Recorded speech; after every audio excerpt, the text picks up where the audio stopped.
Parenting Great Kids is brought to you by Cooper Tire. Friends, I'm a safety nut. And isn't it crazy to think that your 4 tires are all that connect you and your car to the road? Thankfully, Cooper Tires has more than a century of experience in manufacturing comfortable, capable tires. Each Cooper tire is made to last for thousands of miles and to help you safely get to where you need to go and back again. Their dedication to quality means they understand precisely why your tires matter, which is why you can count on Cooper, an American company since 1914. For more information or to find a Cooper Tires dealer near you, visit coopertire.com. Count on Cooper and visit coopertires.com today. And by GoGo squeeZ. Tastiness is the #1 reason kids choose a snack. So providing an option that's both tasty and healthy is a no-brainer. Made entirely of orchard fresh apples and other wholesome fruit, GoGo squeeZ is an all-natural 100% fruit snack with no artificial anything. It comes in a squeezable pouch so kids can enjoy it anytime, anywhere. And with 14 great tasting varieties, just calling it applesauce doesn't even begin to describe it.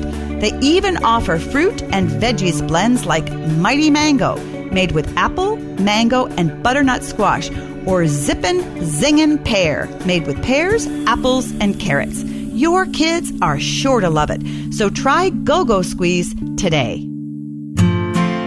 For 30 plus years, I've seen every type of child grow up. Instead of giving me what I wanted, she gave me what I needed, which was truth. Don't let emotions win. Let truth win.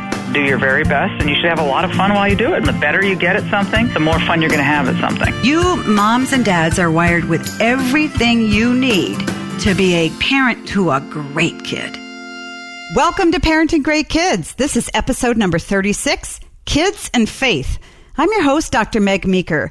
Today, I'm excited to be talking with author, husband, father of 3, and the North American director of Ravi Zacharias Ministries, Abdu Murray, about the role of faith in the life of a child. Also in this episode, I'll be featuring a listener question from a hurting mom who is newly separated from an unfaithful spouse and wants to know how to best parent their 4-year-old through it all. As always, I'll share my points to ponder for you to start using right away. And parents, remember, don't just download episodes, click subscribe. When you do that, you're joining my parenting revolution, and every new episode will automatically show up in your subscribed list. We'd love for you to write us a review on iTunes and let us know what you think. Also, not only are we on iTunes, but the Parenting Great Kids podcast is also available in the Google Play Store and on Stitcher. So no matter where you get your podcasts, subscribe today and don't miss a single episode. So here are my points to ponder. 1, tell your kids that any question is welcomed at any time. You know, kids love having a place to think and discuss and wonder. And they feel this way because they like to hear themselves think. It's amazing how kids will open up when they feel they can honestly ask any question and not worry about their parents getting upset. Find a way to give your kids space to ask their questions. Maybe you want to use dinner time. Maybe you want to use after school. Maybe you want to use breakfast time as a time to come to your kids and say, hey, what are you thinking about? What is school like? Do you ever wonder about X? When your kids ask questions, don't feel like you need to have the answers ready to fire. You may or may not have an answer to a question, and kids don't mind that.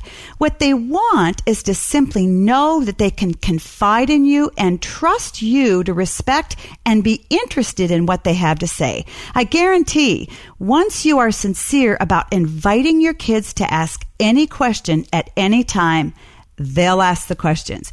And when they do, be ready to stop what you're doing and listen to them. Don't ignore them. Don't stay on your phone and answer emails or text your friends. Dig with your kids. Wonder with them. Respond to their questions with a question. When you do this, your son or daughter will feel very important. They'll feel encouraged to think more deeply, and they'll feel respected. When kids feel respected and important to their parents, they feel loved. So keep those conversations alive with your kids so they can learn to think be closer to you, and walk away from time with you feeling more loved. Second, the best way to grow closer to your kids is to ask them questions. You will hear that when Abdu speaks to teens and young adults, they come in droves. Many times the crowds that Abdu speaks to are standing room only. And these are college kids with a lot of questions and sometimes some animosity. Why is this? Because Abdu has learned two very important skills in reaching people younger than himself. He asks them questions.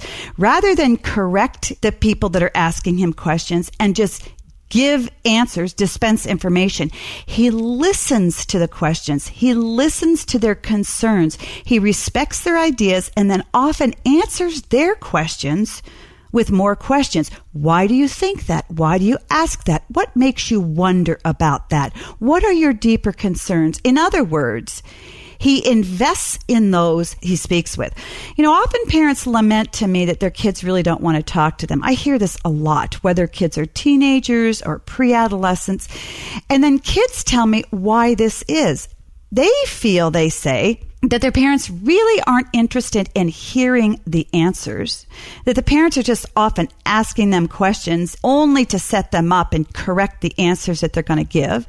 So they feel like parents really aren't interested in what they have to say, and that they feel their parents engage in conversation only when they have to teach their kids something. I found that most kids do want to talk, and they want to talk to their parents. We can't expect kids to change, so we must change our tactics if we want our kids to talk to us. So rather than simply ask kids questions in order to set them up for correction, ask your kids questions just for questions' sake, and then just listen to their answers. Dig with them. Ask them why they believe what they said. And don't be defensive about it. Really ask them why they think that. Where did they come up with a question? Where did they come up with a conclusion? Who did they hear it from? Ask why they feel the way they do. When we do this in a manner that lets our kids know we're waiting for their answers, not so we can change their mind, but we want to hear their answers because we just want to hear their thoughts, their feelings, and what they wonder about. And third, teach your kids that truth beyond themselves exists, that there is objective truth. Many parents are taught that what really matters to themselves and kids is their experience and their feelings. We're often asking our kids, how do you feel? Why do you wonder that? And nowadays, a lot of kids will come back and say, I know this is true because this is my experience. Well, maybe that's true and maybe it isn't true. And we're not teaching kids to think beyond their own feelings and their own experiences. But this is where our collective culture is heading. We're being told that truth beyond ourselves doesn't really exist and it doesn't matter, but what really matters is our feelings. We define what's good, bad, right, wrong, blue, or green. We're telling young children that they can define everything in their lives, from their sexuality, their gender, their identity, their thoughts, whatever, according to the way they feel. And feelings, of course, are very important, but they're not the most important. Friends, there's no faster way to make kids crazy than to give a young child a serious task that they are nowhere near equipped to handle. And most importantly, we're teaching our kids that no truth exists beyond what they can see and feel. And this isn't right. This teaching is misguided and wrong. Truth does exist beyond ourselves. The sun is real and warms the earth. Very specific antibiotics kill very specific bacteria. Science teaches us truth, but so does religion and philosophy. How cruel it is to teach children otherwise simply because we're told to do so. Most importantly, kids intuitively know that truth exists. A sense of what is true and what is false, what is right and what is wrong is built into kids. When we deny this to them, they feel crazy, but when we affirm it, they feel validated and they continue to think deeply. So parents should never be afraid to first wrestle with what we believe is true beyond our feelings and experience, and then teach this to our kids. This is our right and responsibility as good parents, to guide our kids into knowing truth from falsehood. They won't get it from school, so they've got to get it at home. Parents, we all know that talking with our kids about sex is uncomfortable. And when it comes to having that initial talk with your child about sex when they're about 8 years old, I always say in every couple there's one who's a chicken and one who's an even bigger chicken who just won't have the talk at all. But the truth is, no matter how uncomfortable it is, beginning a conversation about sex early with your child is extremely important because it puts you in the driver's seat. The tricky part is many parents often don't know where to begin or where to end. What if they say the wrong thing? What if they talk too much or too little or use the wrong words? Too often, not knowing how or when they should approach the topic of sex with their child, many parents just don't do it. And then this leaves your child at the hands of the culture or his friends to teach him about sex. I have created a digital toolkit just for you called How to Have the Talk with Your Child. It walks you through the process of having that initial conversation with your child about sex. The toolkit's packed with a variety of resources and all the information you need to get ready to have that initial conversation, including ages and stages chart to help you determine when to have the talk with your child. There's an ebook on talking to your child about sex, a script to help guide you through the discussion. And for those of you who are really, really chicken, you're the big chicken, it even includes a video of me giving the talk directly to your child. How easy is that? Talking to your child about sex doesn't need to be intimidating or scary. It can be really a great experience, and it'll help you establish a strong relationship with your child. This month, I'm excited to offer you How to Have the Talk with Your Child toolkit for 20% off. Just go to my website, megmeekermd.com, click on Parenting Resources, and user code TALKPODCAST when you check out. Parents, this topic about sex is far too important to hand over to somebody else to talk to your kids about. You need to do it. Go to my website, check out How to Have the Talk with Your Child toolkit, 20% off. You need to stay in the driver's seat when it comes to talking to your kids about sex, and I'm here to help. So parents, thanks for listening. This is episode number 36. Stay with us. Now, I want you to listen in on a conversation I had with Abdu Murray about the importance of faith in the life of children. I know you're really going to enjoy it. Well, Abdu, thanks so much for being with me. This is going to be a fun conversation. I'm looking forward to it as well. Thanks, Meg, for having me. You know, I thought I would let our listeners know a little bit about you before we dive into what I really want to talk about. You're an attorney, but now you are working full-time, traveling the world with RZIM, Ravi Zacharias International Ministries, really as an apologist for the Christian faith. What prompted you to make such a dramatic shift in your career? Well, you know, it's based on the idea that I'm a natural-born advocate. I sort of recognize the things that sort of God has built into me. If I tend to believe in a cause or believe in something, I want to take a stand for it, which is one of the reasons why I became a lawyer in the first place, is that I wanted to, sort of object and pound on tables and make my argument. And I love the idea of evidence as well.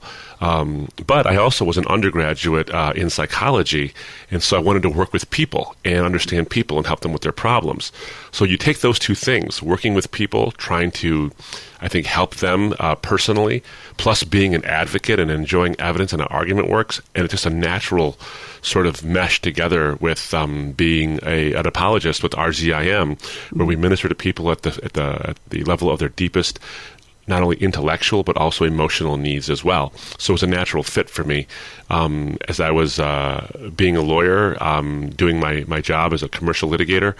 I'm still licensed as a lawyer, by the way, but I started getting a lot of invitations and opportunities to speak and write. And as those grew more and more, I figured, you know what, it's a time to do this on a more concerted and intentional level. And the Lord's really blessed me with opportunities to do that more and more. As I was responding to His call, I think He blessed that with giving me more opportunities to respond to His call. And the rest, that they say, is history. I mean, you really are, for anybody who has not heard you speak or read any of your books, and we are going to talk about your book, Grand Central Questions, which is phenomenal. I love how you speak, because I've never heard anybody else speak the way you do, which is you always answer questions by digging deep with people, asking them questions, and you're a very intentional listener. And I love that because so many times when we ask questions of people, they don't really listen to the question, and they certainly don't listen to our answer. And so I think God has blessed you with that ability to really listen to people and try to figure out, what are you really asking me? And I think that as far as parents go, that's a very important skill for parents to have when their kids come to them and ask questions, to say, what are you really asking me? And can I really answer your question? So that's what I'd really like to equip parents with in our time together. You grew up as a Muslim, and now you are an apologist for the Christian faith. How did that come about? Well, it's a great question, and the nutshell version of that is that I was pretty serious about being a Muslim, actually. I thought Islam was true and everyone should believe it. I was trying to knock the faith out of people at a fairly young age, where I was not trying to knock the faith in God out of people, because I believed in God, but I wanted to convert Christians mostly to Islam. And the reason why it was Christians in specific is because in the neighborhood I grew up in, we had a few Muslim or ethnic families back then, but it was pretty white area.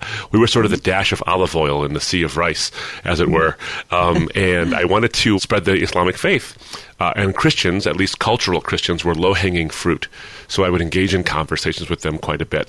And I'd ask them the questions, like, why are you a Christian? And they would often just tell me tradition. That's their reason. Tradition was their reason. And I'd say, not good enough.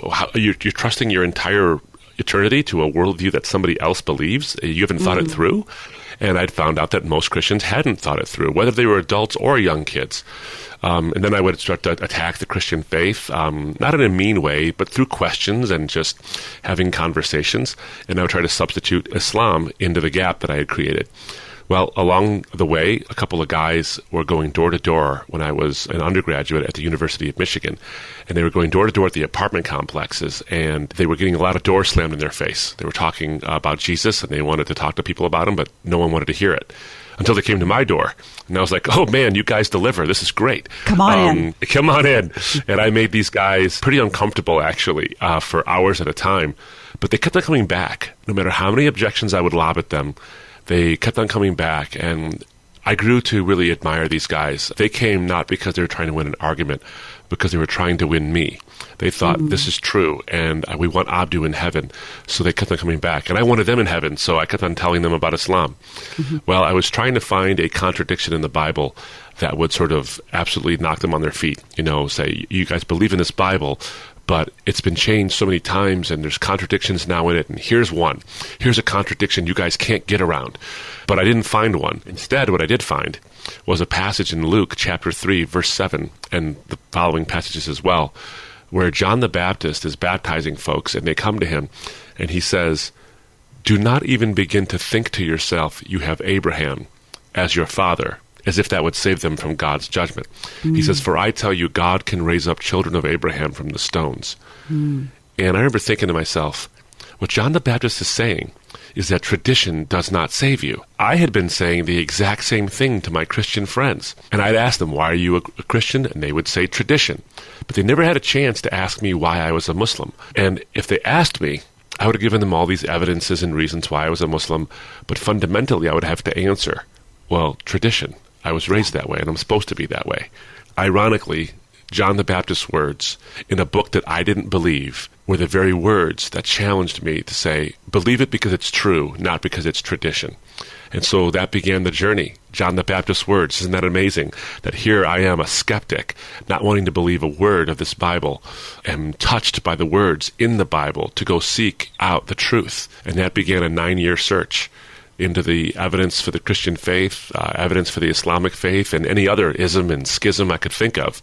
And along the way, I began to see that the historical, philosophical, scientific, archaeological, all that evidence was pointing toward the validity of the gospel message that Jesus claimed to be the Son of God who took away the sins of the world, and that he died to take those sins away, but that he rose again to prove that he was right. And I intellectually assented to it. It was in my mind as an intellectual assent. But I knew that the biggest journey of the heart to the head couldn't be made because of the tremendous price I would have to pay, identity-wise, culturally speaking, you name it. And then I realized something. there it was. As a Muslim, I believed, there's this phrase Muslims always use, and people are familiar with the phrase from the news media. It's Allahu Akbar. Allahu Akbar is something Muslims always say, because it literally means God is greater. Muslims say this all the time, whether we hear it as battle cries and terrorist actions, but the reality is most Muslims aren't terrorists, and most of them say this as a blessing or a prayer to God. God's greatness, it literally means God is greater, and God's greatness is the single most important fact about God that Muslims aspire to believe. Well, I realized something, that I used to make fun of the Trinity and the incarnation of God in Christ and of the cross, because I thought they insulted God's greatness. But as I studied these very ideas of Trinity, incarnation, and cross, I realized these are the very things that demonstrate God's greatness. And I remember where I was when I read the words in Romans chapter 5, verse 8, toward the end of this 9-year journey, where I realized that the greatest possible being, who is God, loves us in the greatest possible way, which is through self-sacrifice. And he doesn't do it like we do it. We do it for those who love us, or maybe a stranger. But God does it for enemies. He turns enemies into friends, where it says, for God demonstrates his love, his boundless, pure, unlimited love for us, and that while we were sinners, those who hate God, Christ still died for us. And he did that to turn people who hate God into those who love God. These revelations must have really rattled you. Oh, my goodness. If you're a Muslim evangelist, essentially, and the very faith that you're trying to denounce and turn people away from is coming to you and going, now hold on a minute, Abdu, wait a minute, there's truth. But fundamentally, you as a smart, well-educated college student, like so many other college students today, and this is, I think, something that our parents cannot miss if you have high school or college age students, is that you were seeking truth and you were going to find it no matter what. And so you said it took you 9 years. Do you feel that college students today are still aching to find truth? That's a great question, Meg. I think there are glimmers of hope that show me that they actually are. We live in, as Oxford English Dictionaries had defined it at the end of 2016, we live in a post-truth culture, a culture that elevates preferences and feelings over facts and truth. And I think that's largely true. And as we've gone to different universities and you see the headlines that burst out, at Berkeley, at Middlebury, different schools, at Yale, where you see these things happen, where these protests that are feelings-based, not facts-based, happen, you do see this desire for comfort, not truth. But then we go to these college campuses. Ravi and I were just at Michigan State University and University of Michigan, followed by Indiana University in February. And we had thousands of kids, thousands of them. Many of them were not Christians who came. And almost all the questions we got at the Q&A line were from skeptics. And they were honest questions. They weren't gotchas. They were actually honest questions. So, we sense a feeling of despair that our college kids are, not looking at truth, they're looking at feelings. And that's true. But then I see these events happen where these kids come and they ask their questions. And we've seen them come to faith. We've led kids to the Lord either at these events or right after these events. And we've seen them come to faith in such tremendous ways, and their skepticism gives way to hope and to truth. So I'm hopeful. Despite what we see today, I'm actually hopeful. Yeah. So we had to train them up, though. We have to train our kids and also our parents to actually want our kids to discern and to find the truth, not just have their preferences met. Exactly. And I think that one of the things that's so remarkable about what you and your team do, you go to these college campuses that could be very hostile to your message, but you're really going in there to listen and to ask questions and to talk deeply with these students. And I think that's why you have standing room only, which if somebody said, a pastor's going to come and speak at Yale, or a pastor's going to go speak at, and I know you're not a pastor, but at University of Michigan, people roll their eyes and go, good luck with that. But you are coming and you are meeting a deep need in these kids, and that's what I love so much about what you do. And you talk about that in Grand Central Questions. You talk about fundamentally that there are 4 questions that people need answered. And these are the questions I believe college students want answered, high school students want answered, sometimes little kids who are very open. And they are, 1, what explains existence? Or is there God? 2, is there an objective purpose and value to my life? You say human existence, but to my life. 3, what accounts for the human condition? Like, why is there suffering? And 4, is there a better life or a salvation from our present state? And you use many worldviews and many religions to try to answer these questions. Pantheism, Hinduism, Islam, Christianity. And so you really march through the answers to these questions. But I love that you talk first about helping kids understand why they are alive. And I believe that every single parent out there needs to be able to articulate this to their kids. How do you answer that question? What explains existence? Why are you here to your college students? What do you say to them? I think that is the fundamental question upon which every other answer to every other question is based. That's why you've hit on it as the foundational question. And there's ways to articulate this, like what does it mean to be human and these kind of things.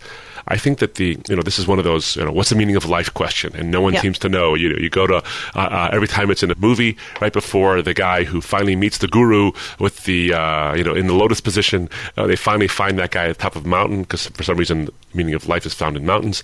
Before he opens his mouth, it cuts to commercial or it goes black or whatever it might be. The unanswerable question, and it really comes down to a simple statement. It really does. Is that the chief end of man is to glorify God and delight in his presence forever. But what does that mean? I answer it based on something that they care about. I think that's something that a human experience actually tells us is verifiably true. We are not only emotional beings, but we're relational beings. Far different than other animals, even other animals that are what we call quote-unquote social beings, monkeys and certain insects that are hive creatures. They don't actually have relationships. They just do it for safety's reasons or for, gathering resources. That's a reductionist view. That makes us down to mere animals or mere computers with chemical parts instead of mechanical parts. The reality is that each one of us is a relational being. We want, crave, protect, covet, or mourn the loss of relationships. And the central meaning of life is that we are here for relationships, not only with each other, but fundamentally with God. And the best explanation for that is not a mindless, pitiless, indifferent universe that doesn't care if you live or die. It's not even other gods who say simply serve me and worship me so that I feel like you are giving me my due. It is the God of the Bible who does command that worship, but what he wants from us, each one of us, is found in the very first story of the Bible. He walks and talks with Adam and Eve in the cool of the day. He gives us the pleasure and the privilege of relationship. Now, why is that explained in the Christian God alone? I think it's because God is the Trinity. God is a being in relationship. He is eternally one God with 3 distinct personhoods, Father, Son, Holy Spirit, and each one of them exists in eternity in the community of the Trinity. So when the Bible says God is love, it's not that God is loving, it's that God is love because he exists in this relationship. And a being who exists in relationship, being the first cause, explains why we, who are the effect, want relationship so badly. So if I were to say, why are you alive? God creates you in a selfless way. He doesn't need you for relationship. He already has it within himself in the Trinity. He creates you not so that he can have relationship. He creates you and me so that you can have it, so that I can have it. So why are you alive? You are alive to glorify the God who wants to delight in your presence forever. And all the other relationships in our lives, if they're understood through this lens, the lens of a being who is perfect and wants to perfect you, every other relationship becomes better. Your parental relationships, your relationships with your brothers and sisters, with friends, with loved ones, with romantic, they all become more solidified and better when seen through that lens. So you're really answering a question, too. You're wanted. You were absolutely. Wanted. You are wanted. And I'll tell you, as fundamental as that is, I've been at this a little over 30 years, have talked with many, many high school students who really wonder if they're wanted. Because parents are running them around, but they don't want to spend time with them. And kids feel sort of pushed to the side. And the very fundamental question, am I wanted, is answered. You answer this for the kids. Parents, I hope you're enjoying my conversation with Abdu Murray. We need to take a quick break, but please don't go anywhere. We'll be right back. Summer's here, and that means two things. One, the kids are out of school, so you can have all sorts of family adventures together. And two, you're now in charge of all their meals. Honestly, it used to be a challenge to find healthy, kid-friendly meals that you can prepare easily that are not just the same PB&J every day. But now there's Sunbasket. Sunbasket's new family menu makes it easy to cook delicious, nutritionist-approved recipes the whole family will love. You'll receive organic, non-GMO ingredients from the best farms and fishermen right to your door. Every Sunbasket recipe comes with pre-measured ingredients and easy-to-follow directions. Friends, I love Sunbasket because I can feed my family nutritious meals without going to the grocery store. Family menu recipes are designed for busy families with simple prep and easy cleanup in mind. And Sunbasket cleverly packed in veggies, so even the kids will eat them. Go to sunbasket.com/Meg today and get 50% off your first order. That's sunbasket.com/Meg to get 50% off your first order. sunbasket.com/Meg. Look, it's no secret. Bra shopping is a drag. But what if you could skip the lines, the dressing rooms, all the hassle, and find a perfect fitting bra in minutes? Sound good? Then check out THIRDLOVE. Take THIRDLOVE's online Fit Finder quiz, and they'll recommend the bra that's right for your size and shape. THIRDLOVE is obsessed with finding the perfect fit. That's why they're the only lingerie brand that offers bras in half-cup sizes. You may be a half-cup size and you never knew it. And best of all, you can try one of THIRDLOVE's amazingly comfortable bras free for 30 days. You only pay $2.99 for shipping, and you can really try this bra. Cut the tag off, wash it, wear it all day to work, around the house, out with your friends. You might even forget that it's on. If your THIRDLOVE bra isn't your new favorite, no problem, just return or exchange it for free. Go to thirdlove.com/Meg now to find your perfect fitting bra and try it for 30 days. That's thirdlove.com/Meg to try your new favorite bra for free. thirdlove.com/Meg. The second question is an objective purpose that I have. Do I have value as a person? How is a parent to answer that? Because they have to answer that. Absolutely, and that's one of the reasons why you see kids so immersed in a social media that actually isolates them in a little room where their worldview is limited to 4.3 inches of a screen. Yet they feel connected to everybody else, yet isolated at the same time, alone in a crowd, as it were, because they don't feel that purpose and that value, and they look for it other places, and they'll even with strangers. That's why I think there's a crisis of modesty among boys and girls in our culture as well, because it's like, how do I get value? If I show enough things or do enough outlandish things, people will pay attention to me. And I think fundamentally as parents, if we tell them, not only do I value you, but you are eternally valued. And how do you know that? How do you know the value you place on someone? It's not just a sacrifice of money and buying them stuff. It's a sacrifice of time. It's a sacrifice of things like putting aside things you care about to show them, I'll do what you want. Not always, not treating them as gods themselves, but having a healthy give and take exchange. I think fundamentally it comes down to the cross itself. I had a friend who asked me a question about it when his mom died. It's like, how could this God be good and value me or my mother when he let her die so young? Yeah. After empathizing and quite young, like 10 years old, right?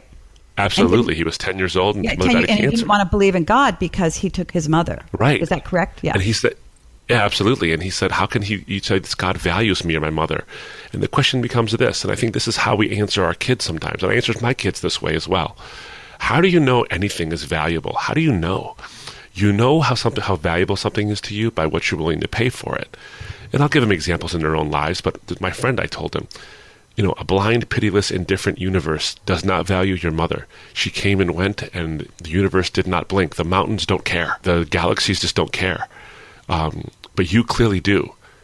And you know how valuable something is by how much you're willing to pay for it. And you can rest assured, because of the history, the reality of the cross and the reality of the resurrection as a matter of history, that the infinite God values your mother immeasurably because he paid an immeasurable price to spend an eternity with her. I know how valuable your mother is because she is immeasurably valuable based on the price that was paid for her and paid for you. And that's when he looked at me and he said, that's worth believing. That's worth thinking about. I think if we instill that sense in our kids, not just that mom and dad value them, and we have to actually just not only say it, but actually act like it, but tell them, even when you don't feel valued by me because I'm a human being and I'm going to let you down, even when your friends don't seem to value you because they're going to let you down, even when you don't seem to value yourself, you don't base your value on feeling. You base it on fact, because feelings come and go, and they're treacherous. Especially in young kids, they're treacherous because they're not reliable. But facts don't let you down, because facts are true no matter how you feel about them. So in those times when you're desperate because your feelings or your friends or even your parents let you down, you can know I can cling to an eternal value because God himself has shown me that he values me eternally. That means you have to be able to prove the resurrection. That means you have to be able to prove that Jesus died as a matter of history. And the good news is there's plenty of proof for this. Yeah. But if we instill that into our kids, nothing can shake them, I think, when they have that kind of a knowledge. You know, you just gave a perfect reason for why parents need truth. I find that, you know, when we saw morality come apart at the seams 30 years ago, 25 years ago, and moral relativism stepped in, and now there isn't even moral relativism, there's just feelings, there's no moral anything.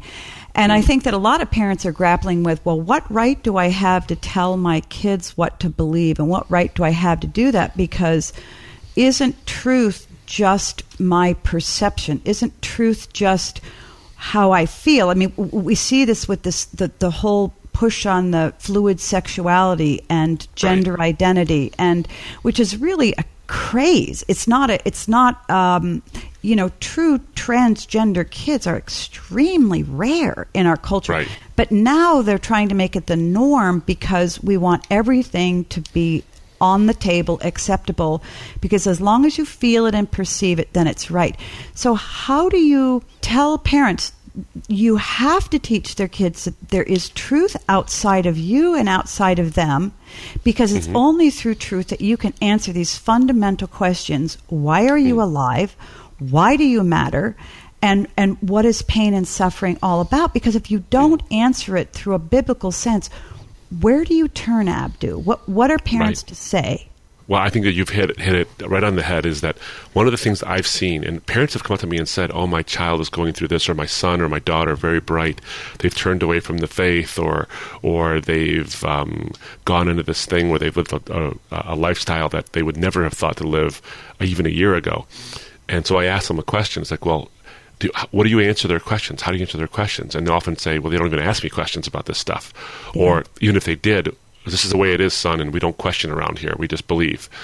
And I've had to make a harsh statement.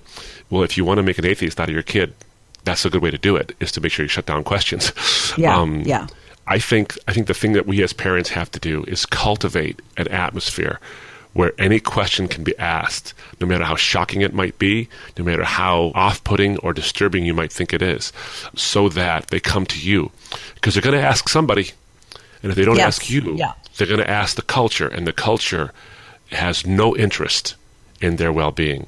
The culture has no interest in anchoring them in truth, and has every interest in catering to their feelings, which is a dangerous thing. So we have to cultivate that kind of atmosphere. It leads to chaos. It leads to cultural chaos, because ultimately you have people sort of killing each other because their personal experience trumps another person's personal experience. And the questions that I get from parents are very, very disturbing about what's going on in their homes and their lack of answer. I recently had a mother ask a question about her husband was into pornography. He wanted an open marriage. They had 2 young girls. She finally left. And he has 50-50 custody. He now wants their daughters to live with him part-time while a married woman comes and lives with them in their home. And she said, what do I say? And I just want to pull out my hair, Abdu, because this is going on everywhere. Nothing is right. Nothing is bad. Nothing is wrong. And I think that a lot of times parents don't want to hear their kids' questions because I think we don't know the answers. Do you think that's right? Oh, I think that's absolutely right. I think one of the things, and I can tell you story upon story about this, is that when I ask teenagers especially, well, why aren't you asking your parents about this?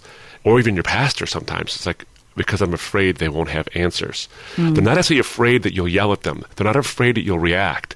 They're afraid that you don't have answers. And they don't want to humiliate their parents. Or they don't want to sit there and say, if they don't have answers, then maybe there aren't answers out there and I got to make them up. Oftentimes they're afraid to ask their parents because they think their parents don't have the answer. And I think if we cultivate an atmosphere of, we like questions. We have this thing at our dinner table where our kids get to ask anything they want, or they'll write things down, and my daughters or my son will say, "Hey, I got a couple questions. Can we, after bedtime prayer, can we talk about them?" And they ask some hard-hitting questions. The gender issues come up. The sexuality questions come up. Why do we dress modestly? Why should I do this when my friends are doing this? Kind of a thing. I mean, my 8-year-old daughter has an atheist friend. My 10-year-old daughter has an atheist friend. My 13-year-old son has an extremely vocal atheist friend. So they're being hit with the questions anyway. I hope that they're willing to ask them and talk to us about them, because I think that if they feel their parents don't have answers, then they'll come to you with questions because you'll have the answers.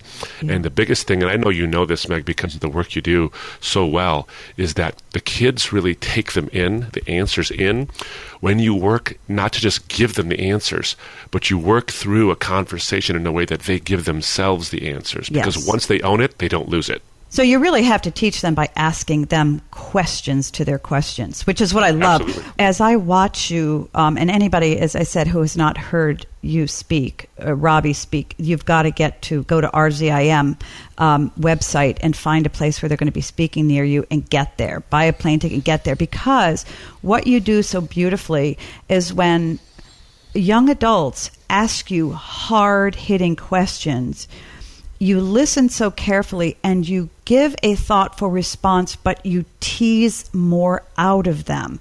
So you're not afraid of them. And I think a lot of parents are afraid of their kids because we really don't know the answers. And I think that's why your book, Grand Central Questions, is so wonderful, because it really equips parents. This is how you this, and this is how you this. Not only just this is how you do it, but this is why you do it.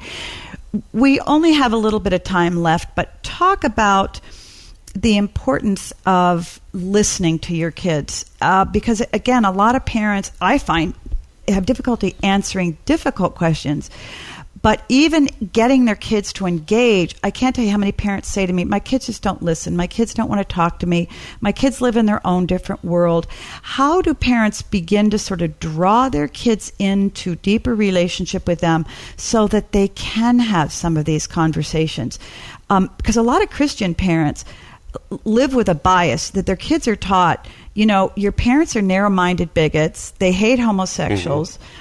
They don't know a thing about sexuality, so don't listen to them. Go elsewhere for your questions. How do parents begin to engage their young adults into a better relationship and questions? A great question. I think one of the ways that I've done it with my kids, though they're not young adults yet, but I've done it with young adults when they talk to me, is I've asked them a question. And the questions, you can stay in control of a conversation and get to the heart of something if you ask 2 questions. What do you mean by, and pick your statement, or how do you know? Those 2 questions are always great at getting at the heart of something. But I think another question I've often asked young adults is, hey, I love your opinion on blank. Wow. What do you think of that? I'd love to hear what you have to say about this, because it's such a big issue. I'd love to hear what you have to say. And it might be hard to get it out of them, but coax it out of them. I'm willing to listen. I'm willing to hear it. I often ask them, what's your opinion? I'd love to get your opinion on this. And how did you get to that opinion? How did you get there? And just listen. The hardest thing to do in the world for a parent. When you want to get your kids to listen to you, once in a while we have to think about, do we listen to our kids? And give them a space where they can ask these questions and actually give their opinions. Absolutely. And I think one of the mistakes we make, I don't know if fathers make it as readily as mothers, but we ask a question because we want to sting them. We want their opinion because we want to teach them how their opinion is wrong. So we really need to be sincere when we ask these questions. What is your opinion, and why did you come to believe that, and how did you conclude that? Not to set them up to show them how wrong they are, but to let them know we really want to hear and value their opinion. And on so many levels, that strengthens our relationship with our kids because it lets our kids know, A, I like talking to you, B, I value your opinion, even if I completely disagree with it, and C, I'm open to hear anything that you have to say anytime, and you don't frighten me. And I think a lot of times kids feel, as you said, that their questions frighten their parents. Their parents aren't going to have the answers. And that is going to make them feel that the rug underneath their feet is pulled out, because if their parents don't know and their parents don't understand, then that really rattles kids. It really rattles kids, and then they end up going other places and learning to believe that it's their perception and their experience that really matters. So, Abdu, this has just been a wonderful, wonderful conversation. I know that our listeners are going to love this podcast because you have so much information to give to parents and to teach parents, not just about parenting, but about teaching their kids about life and value and meaning. So again, your book, which is fabulous, is Grand Central Questions. I encourage every single parent who is a thoughtful parent who loves their kids and wants to be able to give their kids some solid answers and walk through some difficult conversations to read it, because it really will equip parents. So thank you so much for being with me today, Abdu. It was my honor. Thank you, Meg. All right, parents, let's get social. I want to hear from you. I want to interact with you. You can connect with me on Facebook, Twitter, and Instagram at Meg Meeker MD. Or if you have a question, please send it to askmeg@megmeekermd.com. Today I have a question from Rhonda, who writes, Dear Dr. Meg, my husband and I have been married for over 9 years, but I recently found out he's having an affair. He's convinced himself our marriage was damaged, and we'd grown so far apart because different people think that it's beyond repair, though I disagree. Instead of continuing to work on our marriage, he's choosing to continue seeing the other woman, and we're currently separated. I could use your insight on how to help my 4-year-old feel safe and secure, and down the road, still have hope in marriage and relationships. She understands that Mommy and Daddy have separate homes now, and we both spend a lot of time with her. She's been lashing out a little more with me lately as far as temper tantrums, hitting and being defiant. I'm trying to find a balance between giving her time to adjust, but not letting her get away with things without discipline. Well, Rhonda, first of all, I want to say I'm very sorry for the difficulty that you're going through and that your daughter is going through. Unfortunately, many wives are in your situation, and many husbands as well, with an unfaithful spouse and a marriage that dissolves. And they are left with dealing with a young child and helping that child do several different things at once. First, your responsibility is help your daughter adjust to the new norm in life, which is going to be, Dad and I are not living together anymore, and this has disrupted your whole world. It's made you feel unsafe and insecure, and my job as your mom is to help you get through the next few years as you adjust to our new norm. First, I want you to remember it's going to take your daughter time, and it's going to take you time. So for the next year or two, and maybe even longer, you are going to see your daughter's feelings come out sideways. She's going to be erratic. She's going to be angry. She's going to burst into tears for seemingly no reason, and she may have some sleep difficulties. When these things happen, just begin to comfort her, ride with her. It's important that if she's having some fears, that you calm her fears. Don't disregard them. Don't tell her to not feel what she feels, but let her feel what she feels. But also teach her that when you're feeling these things, for instance, when you're angry, there still are rules. Yes, you feel like screaming and you feel like lashing out, but when you do so, your feelings are okay, but here are the rules when you're lashing out. You can't hit Mom. You can't say mean things. You can't ruin stuff, and you can't hit your baby brother, for instance. So in other words, tell your daughter that there's a good way and an unhealthy way to express your anger, Even at 4, she can understand that. Second thing I would do is ask her questions, very open-ended questions. How do you feel when you're over at Daddy's? How do you feel when you're at Mommy's? Do you feel different at Daddy's than at Mommy's? Talk her through some things she's already feeling and thinking about, but she doesn't know how to articulate. For instance, are you missing Mommy when you're at Daddy's? Are you missing Daddy when you're at Mommy's? That's normal, and I get that, and my job is to help you with that. So when you validate her feelings, it helps her do a couple of things. First of all, it helps her work through those feelings more quickly, and it helps her learn that something isn't wrong with her. She's normal. She's responding normally to a very difficult situation. Second thing that I encourage you to do is you need to deal with your own grief. You know, your marriage fell apart. You are missing your husband. A dream has disappeared. It's very important for you to deal with your feelings apart from your daughter. You don't want to process any of those feelings in front of your daughter. You don't want to show anger towards your husband in front of your daughter. So I encourage you to find a close friend or a counselor, somebody that you can process your hurt and your pain with. It's very, very important for you to do so that it doesn't come into your parenting. The third thing that's very important to do as your daughter gets older is to continue to say, you know what, honey, marriage is a wonderful thing. And there are great marriages out there. And Mommy did love Daddy and does love Daddy, but sometimes people think and feel differently. We look at the world differently and we disagree on things. And our marriage came apart, and I'm so sorry for that. But I want you to know that a lot of marriages don't. So marriage is still a very good thing. You're going to have to infuse a lot of positive reinforcement of marriage as an institution to your daughter as she gets older. It's particularly important as she gets into her teen years.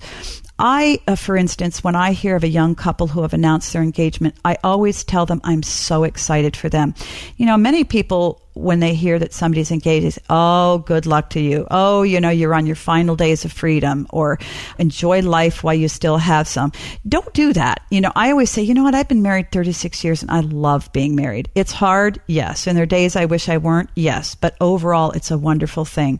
It's very important to help your daughter deal with her feelings in a healthy way and establish rules while she's angry.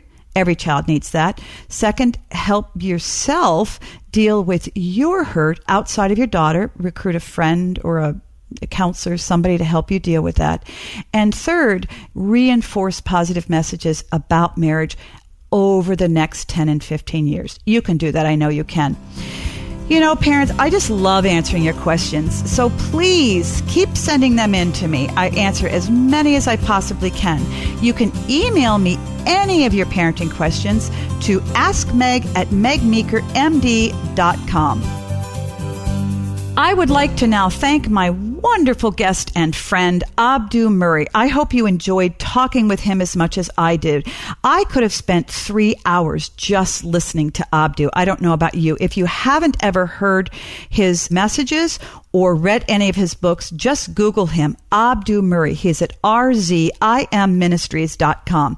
So let's recap my points to ponder. 1, tell your children that any question is welcomed anytime. 2, grow closer to your kids by asking them questions, and be careful not to answer them. Let them answer them. 3, teach your children that objective truth does indeed exist.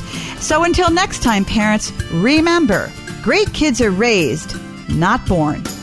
Hey, this is Bobby, producer of Meg Meeker's Parenting Great Kids podcast. We hope you've enjoyed listening to episode 36, Kids and Faith. And thanks to you, Dr. Meg's Parenting Revolution has grown to over 1 million downloads. You can like Dr. Meeker on Facebook and follow her on Twitter and Instagram at MegMeekerMD. Just as a reminder, go to megmeekermd.com and sign up for her newsletter for giveaway opportunities and updates. And don't forget to share the podcast, write us a review, and click subscribe so you won't miss an episode.